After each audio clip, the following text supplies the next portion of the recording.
pour ce que l'Esprit veut nous donner ce matin. Je vous dirais un message assez sérieux ce matin que l'Esprit veut nous donner. Beaucoup d'études et beaucoup de méditation aussi, et de, comment je pourrais dire,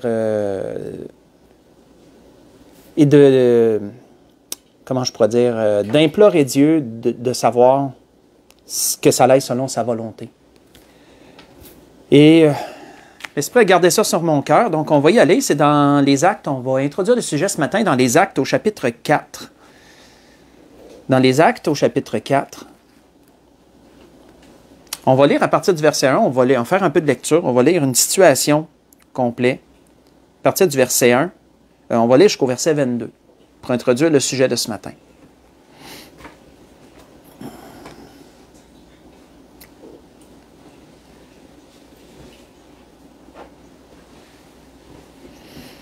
On voit qu'il est dit, tandis que Pierre et Jean parlaient au peuple, survinrent les sacrificateurs, le commandant du temple et les Sadducéens, mécontents de ce qu'ils enseignaient le peuple et annonçaient en la personne de Jésus la résurrection des morts. Ils mirent la main sur eux et ils les jetèrent en prison jusqu'au lendemain, car c'était déjà le soir. Cependant, beaucoup de ceux qui avaient entendu la parole crurent, et le nombre des hommes s'éleva à environ 5000. Le lendemain,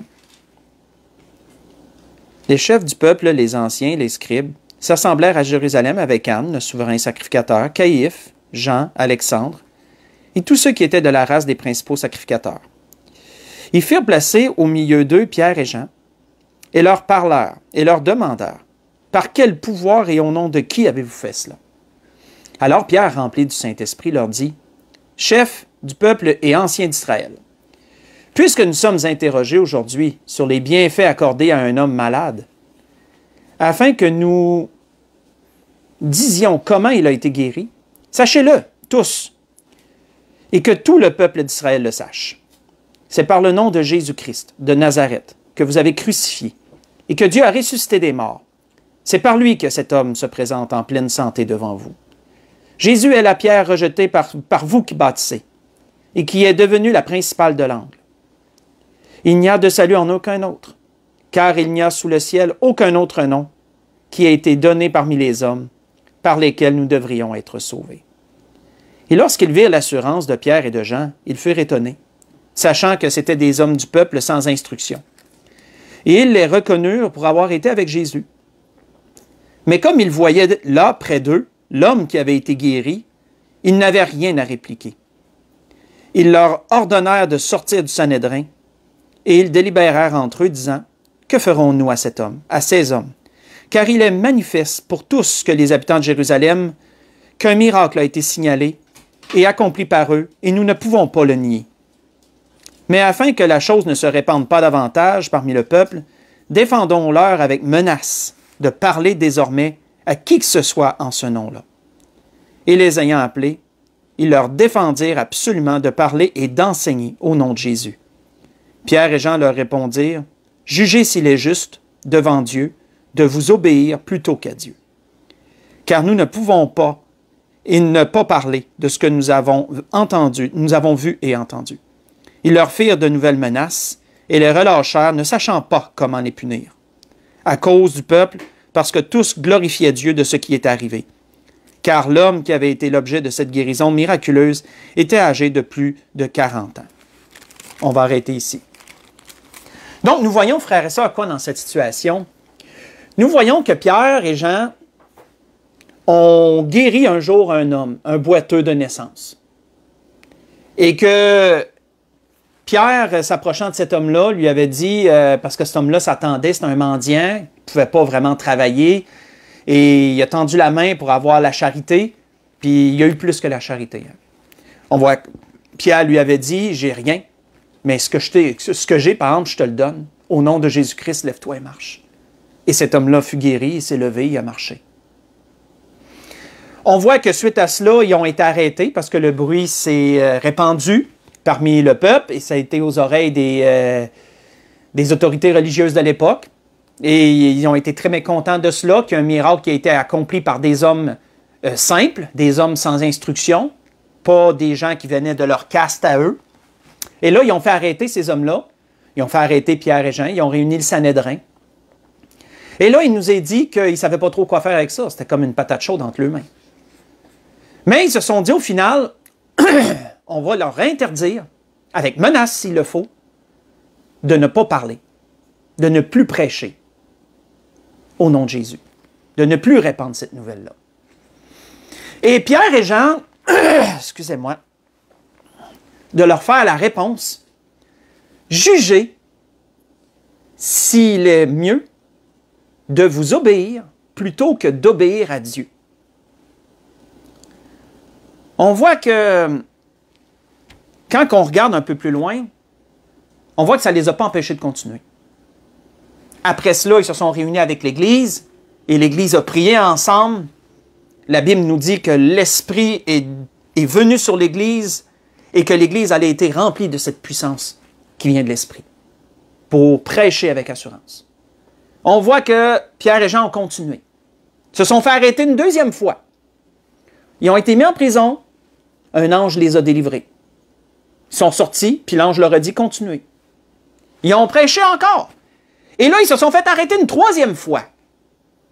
Et la troisième fois qu'ils se sont fait arrêter, ben là, on a fait attention à eux autres, parce que là, le peuple commençait à grincer des dents. Le peuple commençait un peu à... Puis là, ils ne voulaient surtout pas se faire lapider par le peuple. Ils ne voulaient surtout pas qu'il y ait un soulèvement. Donc, ils ont été assez doux avec les apôtres pour les ramener une autre fois devant le Sanhédrin qui s'est réuni à nouveau.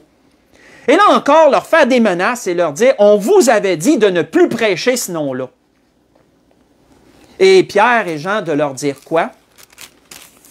De leur dire quoi, frères et sœurs? La même réponse.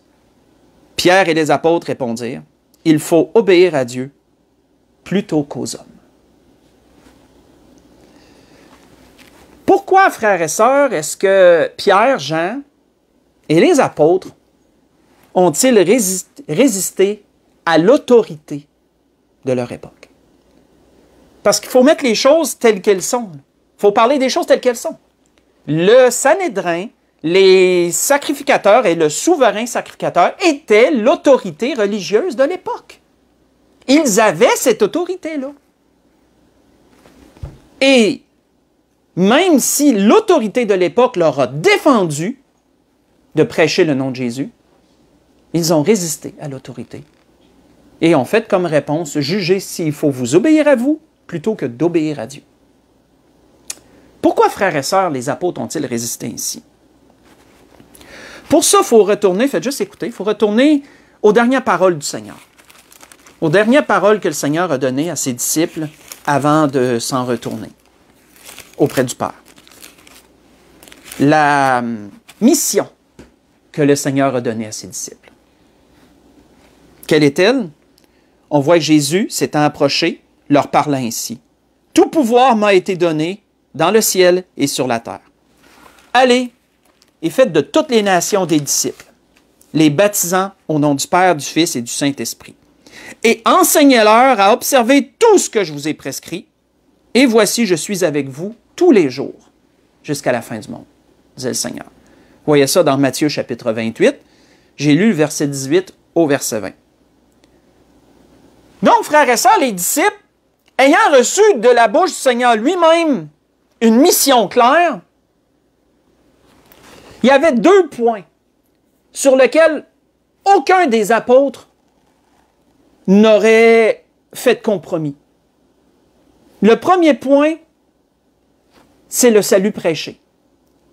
Le témoignage de Jésus-Christ comme Sauveur et Seigneur, mort pour nos péchés, ressuscité pour notre justification, que c'est par son nom seul qu'on peut avoir la vie éternelle. Prêcher le baptême de repentance et entrer dans les eaux du baptême. Ça, c'est le premier point. L'adhésion à tous et chacun de venir au Seigneur et de faire partie de la famille du Seigneur. Ça, c'est le premier point sur lequel il ne pouvait faire aucun compromis. C'était la mission donnée par le Seigneur lui-même. Et on voit le deuxième point sur lequel il ne pouvait faire aucun compromis, c'était l'enseignement. Parce que Jésus leur a dit, enseignez-leur tout ce que je vous ai prescrit. Le Seigneur avait dit à ses disciples, vers la fin, avant de souffrir, qui leur enverrait le consolateur, l'Esprit de vérité, qui les conduirait dans toute la vérité. Donc, le deuxième point, l'enseignement qui allait être donné par le Saint-Esprit à ses serviteurs, basé sur les Écritures qui plus tard ont été écrites, qui n'étaient pas écrites encore à ce temps-là, serait le deuxième point. Tout ce que le Seigneur enseigne par son Esprit aux chrétiens était un autre point sur lequel il ne pouvait pas faire de compromis. Et c'est pour cela, frères et sœurs, que les apôtres, face aux exigences de l'autorité de leur époque, ont résisté. Ils ne sont demeurés inflexibles. Ils sont demeurés inflexibles face aux exigences de leur autorité, de l'autorité de leur époque, par rapport à cette demande. Comme vous le savez, frères et sœurs, notre gouvernement a annoncé, pas plus tard que jeudi passé, quelque chose qui est tombé sur un coup de masse pour, entre autres, les églises. À savoir que le passeport vaccinal devait être implanté dans les églises à partir de lundi 20 décembre. Maintenant, comment les églises doivent-elles réagir face à cette exigence de l'autorité de notre époque? Est-ce que l'Église doit s'y conformer sous prétexte que nous devons obéir aux autorités? Ou est-ce que l'Église doit plutôt résister à cette demande et demeurer inflexible face à celle-ci? C'est une question, frères et sœurs, que nous devons nous poser. Et l'Esprit veut nous donner ce matin, par les Saintes Écritures, et on va ratisser large, de voir ces choses. On va même aller jusque dans l'Ancien Testament pour ça. Et je vous invite à y tourner pour continuer dans le Deutéronome. Dans le Deutéronome au chapitre 4. On va ratisser très large ce matin pour répondre à cette question. Comment l'Église doit-elle agir? Dans le Deutéronome chapitre 4,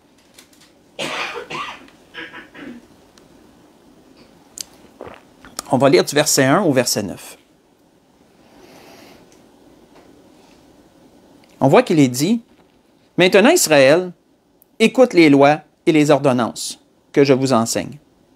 Mettez-les en pratique, afin que vous viviez, et que vous entriez en possession du pays que vous donne l'Éternel, le Dieu de vos pères. Vous n'ajouterez rien à ce que je vous prescris, et vous n'en retrancherez rien. Mais vous observerez les commandements de l'Éternel, votre Dieu, tels que je vous les prescris. Vos yeux ont vu ce que l'Éternel a fait à l'occasion de Baal-Péor. L'Éternel, ton Dieu, a détruit du milieu de toi tous ceux qui étaient allés après Baal-Péor. Et vous, qui vous êtes attachés à l'Éternel, votre Dieu, vous êtes aujourd'hui tous vivants. Voici, je vous ai enseigné des lois, des ordonnances, comme l'Éternel, mon Dieu, me l'a commandé, afin que vous les mettiez en pratique, dans le pays dont vous allez prendre possession. Vous les observerez et vous les mettrez en pratique, car ce sera là votre sagesse et votre intelligence. Aux yeux des peuples, qui entendront parler de toutes ces lois, et qui diront, cette grande nation est un peuple absolument sage et intelligent.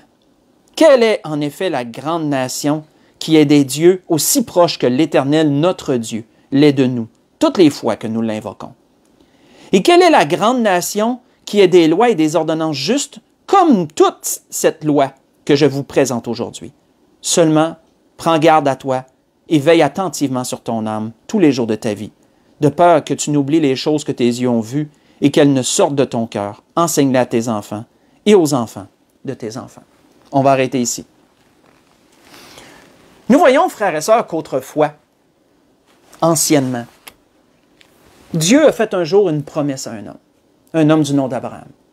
Et Dieu lui a dit, « Je te choisis, Abraham, et à travers toi, je vais me faire une grande nation. Je vais faire de toi une nation, puis des royaumes, des royaumes vont sortir de toi. » Voyez ça dans la Genèse 12, verset 2. On voit que plus tard, lorsque Dieu s'est formé ce peuple à partir d'Abraham, sous la tutelle de Moïse, Dieu a donné des lois à ce peuple. Dieu a parlé à son peuple au mont Sinaï. Dieu leur a donné des lois excellentes. Des lois à suivre qui mettraient une structure morale et physique et qui régirait leur vie tout entière. De sorte que, comme il est dit ailleurs, tu vivras par la loi. On voit que cette loi distinguait ce peuple de toutes les autres nations qui vivaient, oui, par certains principes, mais qui en même temps avaient beaucoup d'inégalités diverses, beaucoup de, comment je pourrais dire aussi, d'immoralités diverses. Cette loi les distinguait parce qu'elle ne faisait exception de personne. Tous étaient sous la loi. Sans, comment je pourrais dire, sans plus, sans moins. Tous étaient sous la loi. On voit que cette loi serait ce qui les distinguerait, comme j'ai mentionné, et qu'elle serait signe d'intelligence et de lumière pour ceux qui les entourent et qui les verraient leur façon de fonctionner. On voit qu'aux yeux de Dieu, frères et sœurs, à partir du temps que Dieu s'est formé un peuple, il y a eu à ses yeux deux groupes qui comprenaient tout le monde entier. Deux groupes de gens qui comprenaient le monde entier. Il y avait son peuple et il y avait les païens, les nations. Sous l'Ancienne Alliance, aux yeux de Dieu, c'était les deux seuls groupes. Toutes les nations complètes, tout le monde sur la terre était divisé dans ces deux groupes-là. Le peuple de Dieu et les païens, le restant, autrement dit les nations. On peut voir cet exemple, faites juste écouter, un jour, Balaam avait prononcé un oracle, étant engagé par Balak, pour maudire le peuple, et plutôt Dieu changeait sa malédiction en bénédiction. Et voici l'oracle que Balaam a prononcé, qui le dit très clairement. Il dit, « Je le vois du sommet des rochers, je le contemple du haut des collines. C'est un peuple qui a sa demeure à part, qui ne fait point partie des nations. » Vous voyez ça dans Nombre 23, verset 9. Si quelqu'un voulait joindre le peuple de Dieu, si quelqu'un voulait joindre le peuple juif, est-ce que c'était possible? Absolument. Absolument. Quelqu'un de païen, quelqu'un d'en dehors, pouvait joindre le peuple de Dieu. Quelles étaient les exigences? Bien, premièrement, il devait abandonner ses dieux, leur Dieu, et il devait adorer l'Éternel seul. Il devait adopter l'Éternel comme étant son seul et unique Dieu. C'était le premier prérequis. Vous pourrez voir cet exemple dans Ruth 1, verset 16. Ruth, c'est ce qu'elle a fait. Elle avait dit à sa belle-mère, « Ton Dieu sera mon Dieu. Ton peuple va être mon peuple, ton Dieu sera mon Dieu. » On voit qu'elle adoptait Dieu et qu'elle abandonnait ses idoles. Un autre prérequis pour adhérer au peuple d'Israël était la circoncision de tous les enfants mâles. Ça, c'est un prérequis clair.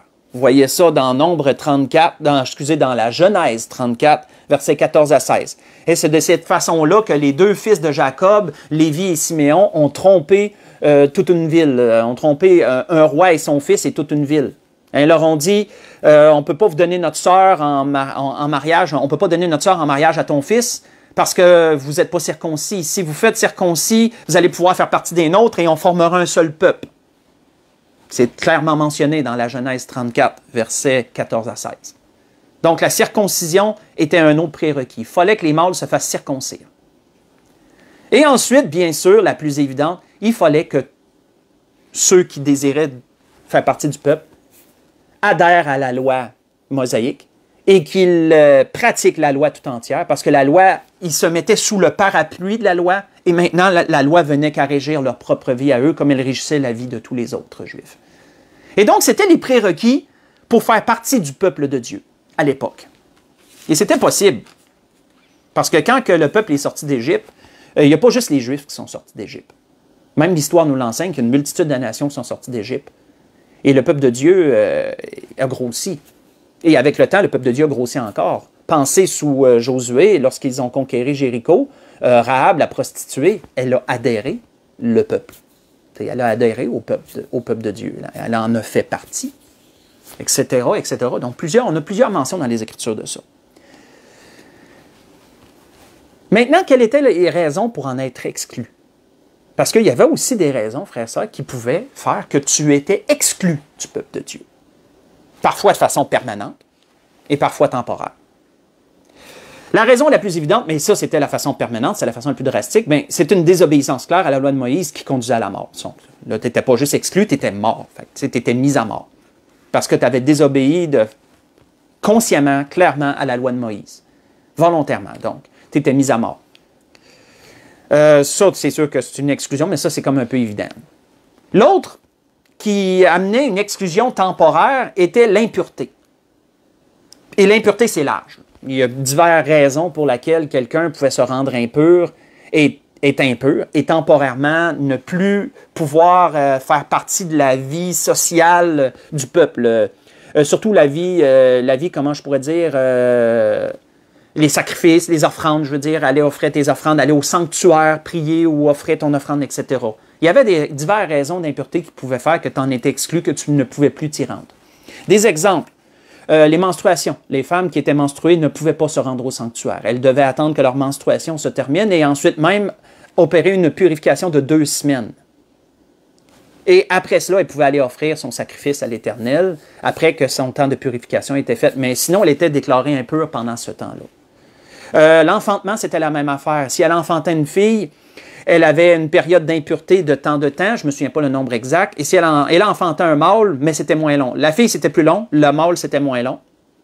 Mais il y avait une période aussi, après l'enfantement qu'elle était considérée impure. Elle devait attendre, elle ne pouvait plus se rendre au sanctuaire. Le seul temps, l'exclusion, c'est le 8e jour pour que l'enfant soit circoncis, et après ça, elle devait respecter son temps d'impureté.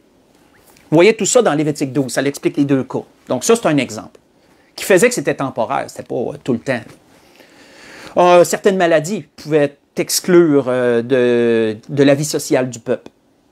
La lèpre qui est la plus évidente, ça, vous voyez ça dans Lévitique 13 et Lévitique 14, c'est très étoffé.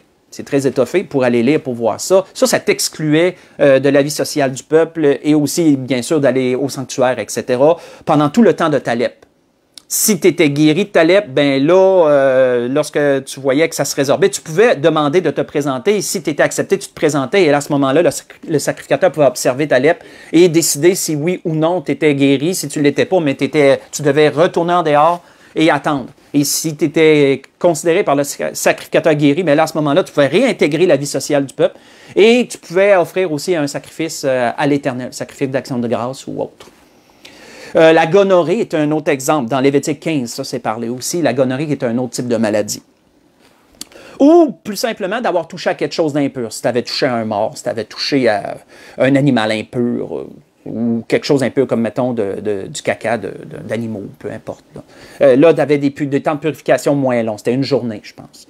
Mais, comme vous voyez, il y avait des raisons pour lesquelles tu pouvais être temporairement exclu socialement du peuple et aussi, surtout, d'offrir des sacrifices, d'aller au sanctuaire, etc., etc. Donc, voilà pour le peuple de Dieu.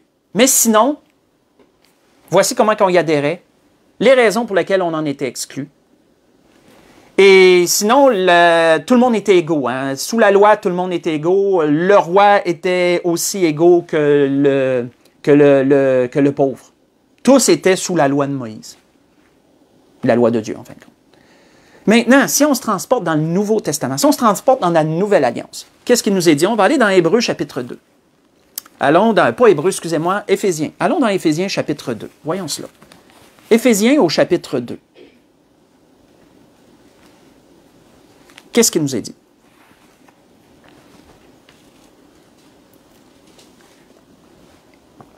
Éphésiens au chapitre 2, on va lire à partir du verset 11.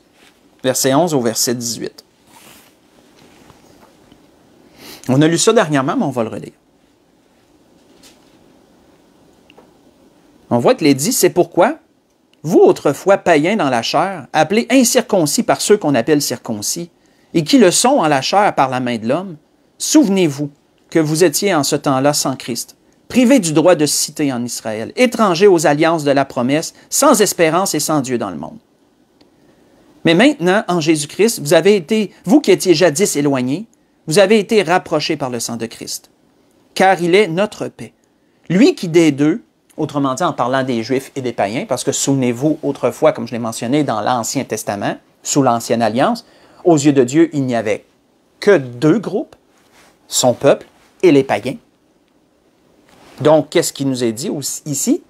C'est qu'à travers Jésus-Christ, les deux qui ne se côtoyaient pas, Dieu a pris les deux et il en a fait un seul. Il les a unis, autant juifs que grecs, qui était le nom donné général à tous les païens. n'en a fait qu'un, et qui a renversé le mur de séparation, l'inimitié, ayant anéanti par sa chair la loi des ordonnances dans ses prescriptions. Il a voulu créer en lui-même, avec les deux, un seul homme nouveau, en établissant la paix, et les réconcilier avec Dieu, l'un et l'autre, en un seul corps, par la croix, en détruisant par elle l'inimitié. Il est venu annoncer la paix à vous qui étiez loin, et la paix à ceux qui étaient près. Excusez-moi. Car par lui, les uns et les autres, nous avons accès auprès du Père dans un même esprit. On va arrêter ici. Alors, comme nous voyons ici, frères et sœurs, l'apôtre Paul expliquait aux Éphésiens, leur a démontré leur condition passée sans Christ. Lorsqu'ils étaient sans Christ, ils étaient exclus de tout ce qui concernait Dieu. Parce qu'ils n'étaient pas considérés comme faisant partie de ce qui concernait Dieu, justement. Mais qu'en venant à Jésus-Christ, en recevant Jésus comme Sauveur et Seigneur, même s'ils étaient païens, ils avaient maintenant accès à la grâce et maintenant ils devenaient des enfants de Dieu. Faisaient maintenant partie de la famille de Dieu, du peuple de Dieu, de l'Église du Seigneur Jésus-Christ. De sorte que l'apôtre Paul disait ceci aussi aux Romains, faites juste écouter.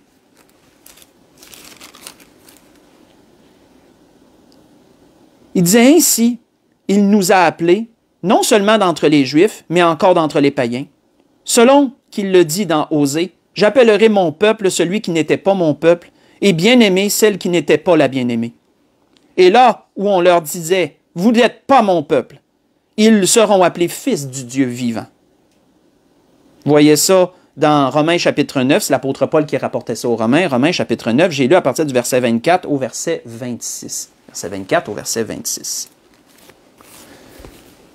De telle sorte, frères et sœurs, que à travers la nouvelle alliance en Jésus-Christ, aux yeux de Dieu, il n'y avait plus deux groupes de personnes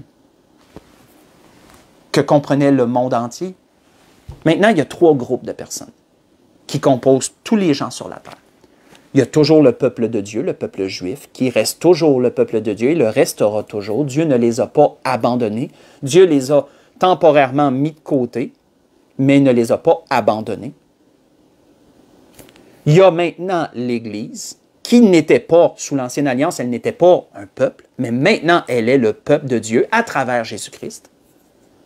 Et il y a les païens, il y a les autres, il y a les nations, il y a les gens qui ne font pas partie ni d'un groupe ni de l'autre groupe.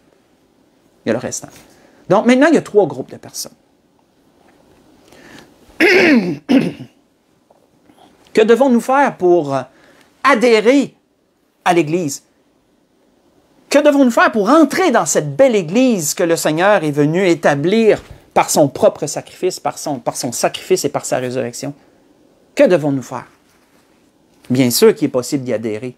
C'est le souhait de tous ceux qui sont déjà, c'est le souhait de tous ceux qui ont reçu Jésus comme Sauveur et Seigneur et que tous soient sauvés. C'est que tous expérimentent la même grâce qu'on a aussi reçue. Parce qu'on n'est pas meilleur que d'autres. Cette grâce-là, on l'a reçue parce que Dieu nous a accordé par son Fils la foi pour être sauvés. Ça ne vient pas de nous, comme il est dit dans Éphésiens 2. Ça ne vient pas de nous, c'est un don de Dieu. Ce n'est pas par nos œuvres, parce que pour pas que personne se glorifie de ça. Mais que devons-nous faire pour y adhérer?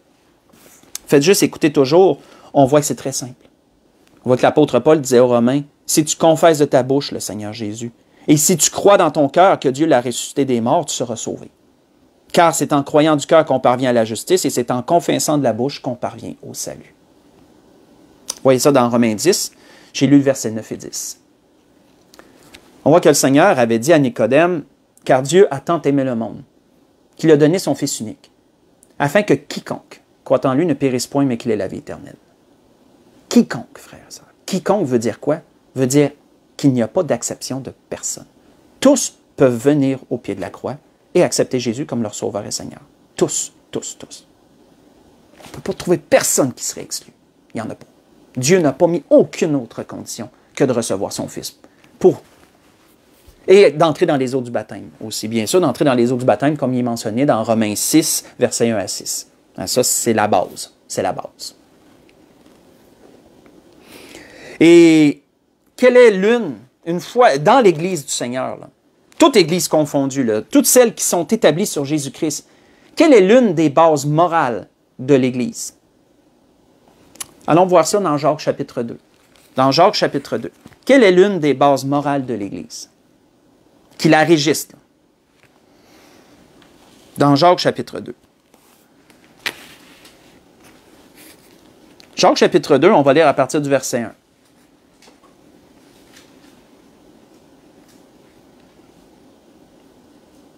On voit qu'il est dit, mes frères, que votre foi en notre glorieux Seigneur Jésus-Christ soit exempte de toute acception de personne. Supposez en effet qu'il entre dans votre assemblée un homme avec un anneau d'or et un habit magnifique, et qu'il rentre aussi un pauvre misérablement vêtu. Si tournant vos regards vers celui qui porte l'habit magnifique, vous lui dites, « Toi, assis-toi à cette place d'honneur. » Et si vous dites au pauvre, « Toi, tiens-toi là debout, ou bien assis-toi sous mon marchepied. » Ne faites-vous pas une distinction? Et n'êtes-vous pas des juges aux pensées mauvaises? Écoutez, mes frères bien-aimés, Dieu n'a-t-il pas choisi les pauvres aux yeux du monde pour qu'ils soient riches en la foi et héritiers du royaume qu'il a promis à ceux qui l'aiment? Et vous, vous avilissez le pauvre? N'est-ce pas les riches qui vous oppriment et qui vous traînent devant les tribunaux? N'est-ce pas eux qui outragent le beau nom que vous portez? Si vous accomplissez la loi royale selon l'Écriture, tu aimeras ton prochain comme toi-même, vous faites bien.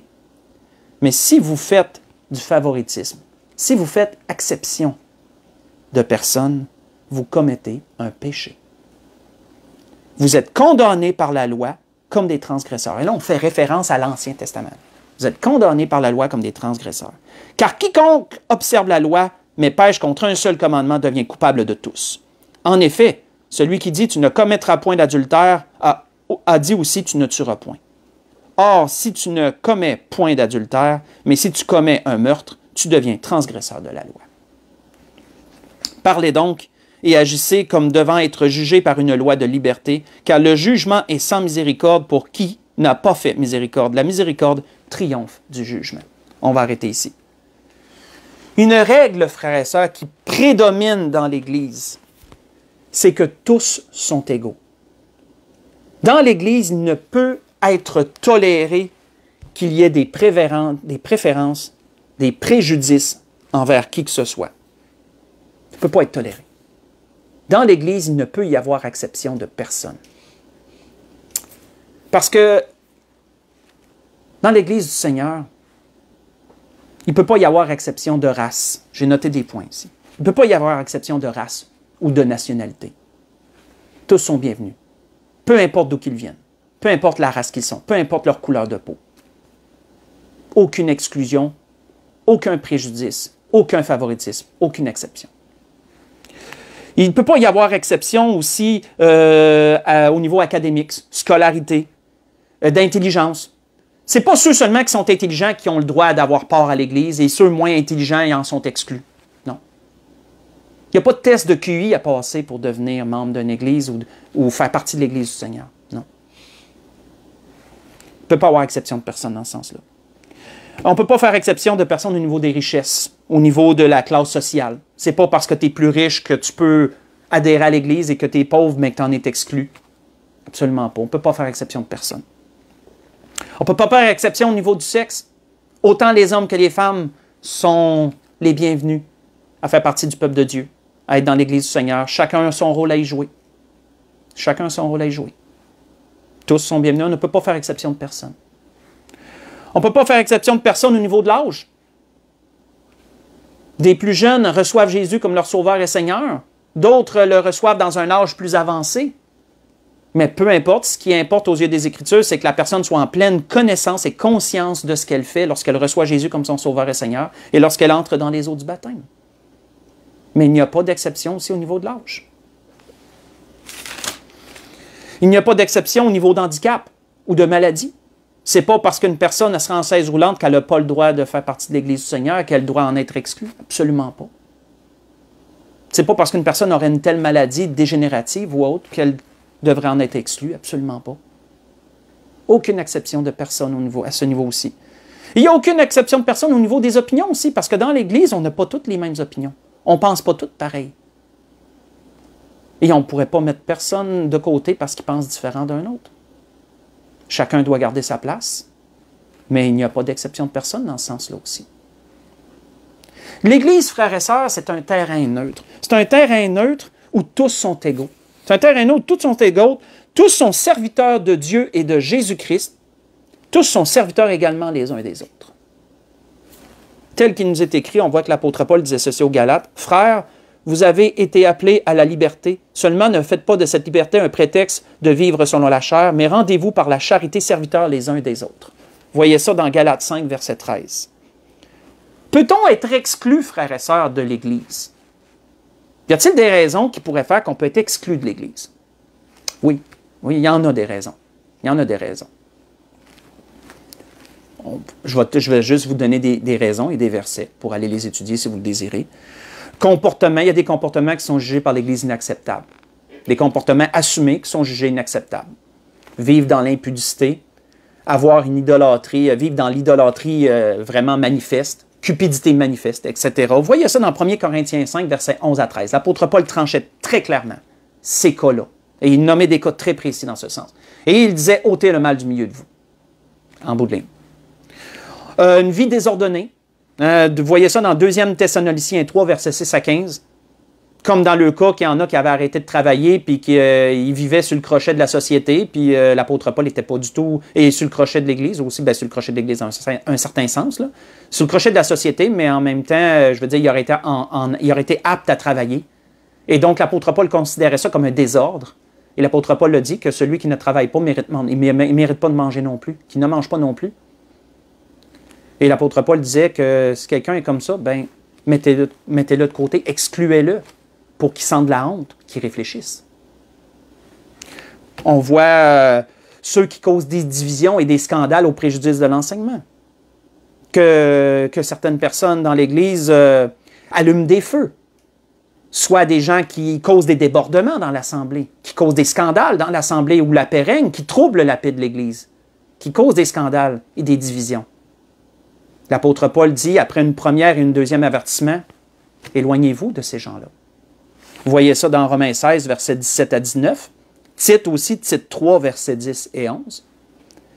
Et la fausse enseignement. Quelqu'un qui se mettrait à enseigner dans l'Église autre chose que le salut en Jésus-Christ, autre chose que les bases qui sont très clairement reconnues dans la parole de Dieu, dans les Saintes Écritures, une telle personne serait exclue de l'Assemblée. Vous voyez ça dans 2 Jean, versets 10 et 11. Donc, il y a des raisons aussi pour lesquelles on pourrait être exclu de l'Église, il y aurait des exceptions. Mais comme vous le voyez, toutes ces choses sont des causes morales qui ont rapport directement avec le péché. C'est des causes morales qui ont rapport directement avec le péché. Et outre cela, il n'y a aucune autre raison donnée par les Écritures pour laquelle une personne pourrait être exclue, qu'on pourrait faire exception de quelqu'un. Comme vous voyez, frères et sœurs, le fonctionnement sous la grâce est en bien des points similaires au fonctionnement de l'Ancien Testament du peuple juif sous la loi. Il y a des similitudes, il y a des parallèles qu'on peut faire. Dans les deux cas, il n'y avait pas d'exception de personne. Tous étaient égaux. Et tous étaient aussi acceptés, pour autant qu'ils se conforment à chacun des points, pour chacun des groupes, là, selon leur temps. On ne peut pas ignorer, frères et sœurs, que depuis 2 ans maintenant, l'Église elle a été assez malmenée. À travers de tout ce qui se passe, l'Église elle a été malmenée. Je ne dis pas que le monde aussi a été malmené en général avec toutes les mesures en place et tout, là, mais l'Église elle a reçu son lot aussi. Elle a été malmenée en bien des sens. Avec cette pseudo-crise-là, crise montée de toutes pièces, on peut voir que l'Église a subi beaucoup de pression pour changer sa façon de fonctionner et introduire des choses qu'elle n'aurait jamais eu à l'idée d'introduire elle-même. On a eu les masques obligatoires, on a eu la distanciation sociale, le registre des présences requis, que le gouvernement avait requis. Des choses, frères et sœurs, qui certaines églises ont accepté d'introduire et d'autres ont décidé de ne pas introduire ces choses, de demeurer inflexibles et de ne pas introduire ces choses. Et qu'est-ce que ça l'a fait, malheureusement, c'est que ça l'a, comment je pourrais dire, dilué l'Église. C'est pas le bon mot, là. C'est pas le bon terme. Mais ça l'a amené l'Église à devenir l'ombre d'elle-même. Pour ceux qui ont adhéré à ces choses-là, leur Église, elle a foncièrement changé. Elle a foncièrement changé. L'amour n'était plus le même à l'intérieur. L'acceptation des gens n'était plus le même. La proximité des gens n'était plus la même. Etc., etc. Pour ceux qui ont décidé de mettre ces mesures-là de côté et de ne pas y adhérer, ont pu conserver, à mon humble avis, une belle proximité tout de même. Avec quand même un minimum de prudence. Je ne dis pas qu'il n'y a rien non plus. Mais les gens... Et là, on voit une mesure qui a été demandée qui vraiment met un clou sur le cercueil, vraiment est extrême, c'est celle du passeport. C'est celle du passeport. Cette semaine, je vais vous conter une anecdote. Cette semaine, j'ai eu la grâce, c'est une belle grâce, c'est un beau rendez-vous. Le Seigneur nous fait parfois comme ça des beaux rendez-vous. J'ai acheté quelque chose par Facebook Market, puis j'ai été chez un couple, je ne savais pas c'était qui, là, je me suis rendu chez eux pour aller chercher la chose que j'ai achetée. Et c'était un jeune couple chrétien. C'est un jeune couple chrétien qui m'a reçu et on a parlé du Seigneur longuement. Et ils m'ont ouvert leur cœur, ils m'ont parlé qu'ils étaient dans une grande église évangélique à Granby, je nommerai pas l'église par respect, et que maintenant, ils n'allaient plus nulle part, ils avaient changé de place, ils s'étaient retrouvés dans une autre église, et là, même encore là, ils ont voyagé comme ça. Pourquoi? Parce qu'avec les mesures en place, ils se sentent de moins en moins, ils ne se retrouvent plus. Ça dénature tellement l'Église qu'eux m'ont dit ça, c'est leur témoignage que je vous livre, qu'ils ne s'y retrouvaient plus. Plus le droit de chanter, dans certaines églises, plus le droit de chanter, faut juste écouter la musique, faut demeurer, la suspicion entre les gens, approche-toi pas trop de moi, puis... Et la division aussi que ces mesures-là ont causé entre ceux qui sont d'accord, ceux qui ne sont pas d'accord, etc. Aussi par rapport à l'injection, ceux qui sont injectés, ceux qui ne sont pas injectés, d'accord ou pas. Eux, ils me disaient, ils ne me connaissaient pas mon nom, mais ils disaient, on ne s'y retrouve plus. On ne s'y retrouve plus, on a une soif de retrouver l'Église. On a une soif de retrouver l'Église du Seigneur. Hey, wow! Moi, frères et sœurs, leur témoignage me frappait. Leur témoignage me frappait. Et là, pour l'instant, ils m'ont dit, mais pour l'instant, on reste chez nous. Puis on essaye un endroit, puis on essaye un autre endroit, puis on regarde à la lumière des Écritures si les choses concordent, puis comment on se sent aussi à travers ça. Moi, l'exhortation que j'ai pu leur faire, j'ai dit, l'important, c'est de trouver une église, mettez-vous toujours en prière et cherchez par l'Esprit à aller dans un endroit qui est conforme aux Écritures, c'est ce qui importe. Que l'église soit conforme aux saintes Écritures.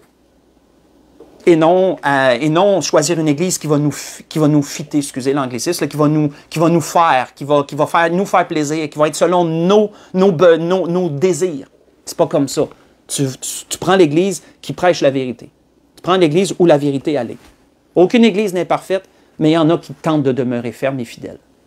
Donc, ce sont ces églises vers lesquelles on doit aller.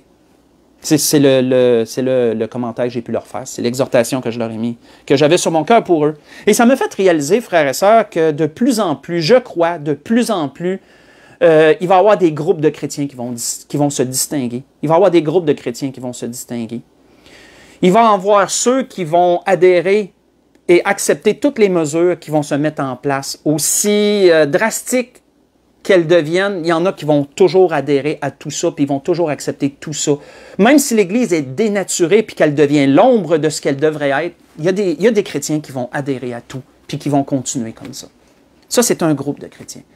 Il y a un autre groupe de chrétiens qui va se décourager, puis qui vont rester chez eux. Ils vont dire, l'Église, c'est plus ça. Moi, là, je m'y retrouve plus, puis ça me décourage, puis qui vont décider de rester chez eux, ils feront plus rien, ils vont faire le petit affaire chez eux, ou ils feront rien pantoute. Ça, c'est un autre groupe. Il va y avoir un troisième groupe de chrétiens qui vont avoir une soif de retrouver une Église qui est demeurée selon la parole de Dieu. Et ils vont chercher. Ce sont des chrétiens qui vont chercher. Quitte même à faire une Église à la maison. quitte même à se réunir en secret s'il le faut, comme dans les temps médiévaux. Quitte à cela. Il y en a qui, je suis sûr, vont aller jusque-là si les choses se empirent encore. Pourquoi? Pour conserver la pureté de l'Église. Conserver la pureté de l'Église. Ce que l'Église devrait être. C'était ce que l'Esprit voulait nous donner ce matin. Je crois qu'on a fait, l'Esprit a ratissé large, puis on a vu beaucoup de choses. On a vu beaucoup de choses et je crois qu'on est en mesure de se faire une bonne idée et de répondre à la question selon ce que l'autorité a demandé. Est-ce qu'on doit y adhérer ou est-ce qu'on doit demeurer inflexible? Je crois que je vous laisse en tirer vos propres conclusions. Mais pour moi, c'est clair. Et je comprends pourquoi l'apôtre Paul, l'apôtre Pierre, excusez-moi, et l'apôtre Jean sont demeurés inflexibles face aux autorités de leur époque par rapport aux choses qui leur étaient demandées. Pour conclure, je vais les inviter à tourner dans 1 Timothée 3. 1 Timothée, chapitre 3, pour conclure ce que l'Esprit a voulu nous donner ce matin. 1 Timothée, chapitre 3. Si on lit à partir du verset 14 jusqu'au verset 16.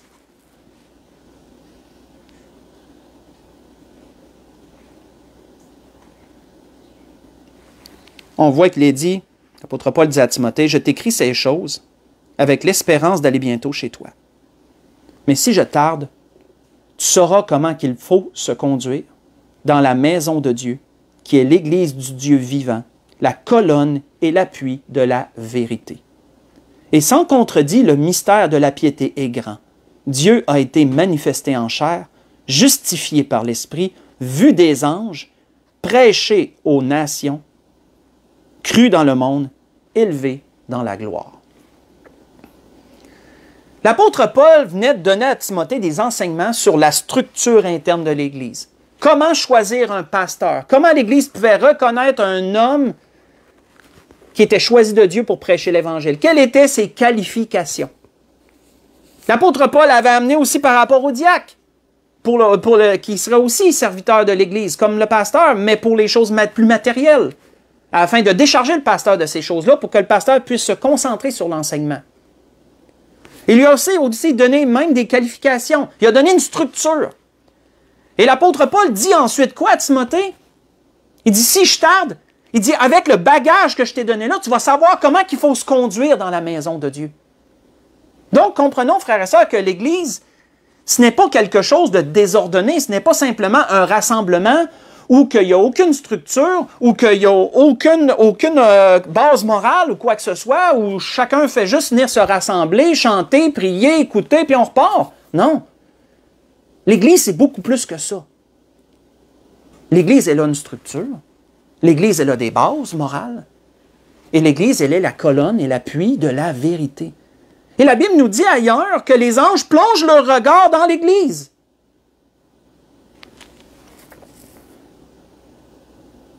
Pour tirer instruction. Gardons, frères et sœurs, à l'esprit, qui a établi l'Église?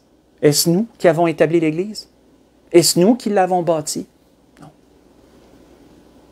C'est Jésus-Christ. Elle a été acquise au prix de son sang, au prix de son sacrifice. C'est son corps. La Bible nous dit que l'Église est une extension de son corps ici-bas, dont il est la tête. Éphésiens 5, verset 23. L'Église, c'est la fiancée qui se prépare en attente de son époux. Apocalypse 19, versets 7 et 8.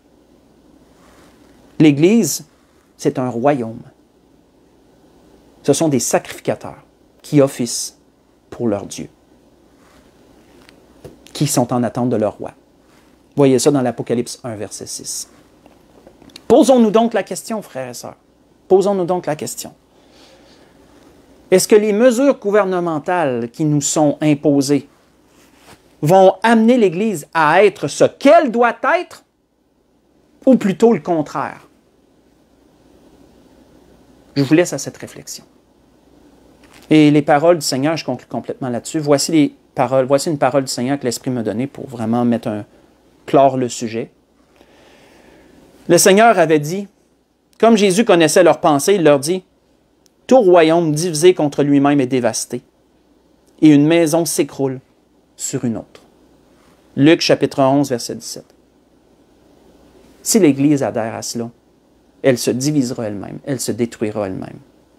Et si l'Église se met à exclure des gens qui voudraient recevoir le pain de vie, le Seigneur et Sauveur, sous simple prétexte qu'ils ne sont pas injectés, l'Église commet un grave péché.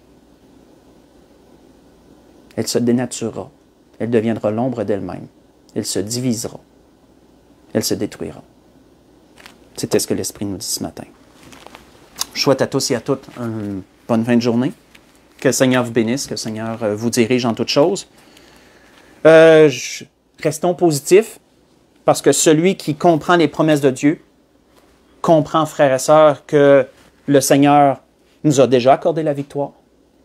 Celui qui comprend les promesses de Dieu ne nie pas la réalité. La réalité, elle est là, elle est ce qu'elle est.